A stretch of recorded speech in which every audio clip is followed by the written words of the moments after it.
అయితే 45+ మీకు మోకాళ్ళ నొప్పులు మొదలయ్యాయంటే మనం ఖచ్చితంగా అది ఆస్టియో ఆర్థరైటిస్ ఉండిండొచ్చు అని కానీ మనం అనుకోవాలి.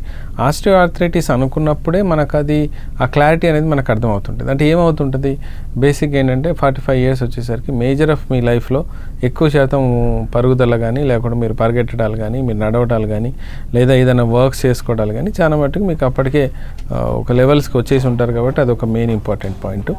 రెండోది ఏంటంటే అరుగుదలను మొదలవుతుంది. అంటే రెండోది డైట్ విషయంలో మీరు చాలా మటుకు కేర్ తీసుకోకపోవడం కానీ, లేకపోతే నిల్చునేటప్పుడు, నడిచేటప్పుడు, పరిగెట్టేటప్పుడు, లేదా బరువులు ఎత్తి నడిచేటప్పుడు అసలు కేర్ తీసుకోకపోవడం వల్ల కూడా మీకు వచ్చిన ఇబ్బందులు కూడా ఉండొచ్చు.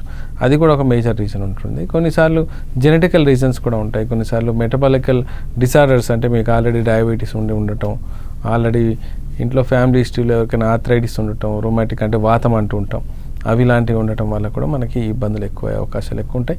ఎక్కువ శాతం అయితే రొమాటిక్ ఆర్థరైటిస్ కానీ, ఆస్టియో ఆర్థరైటిస్ కానీ ఇవి ఎక్కువ శాతం మనకు 45+ లేదా 50-55+ మనకు ఎక్కువగా ఇబ్బంది పెడతా ఉంటాయి.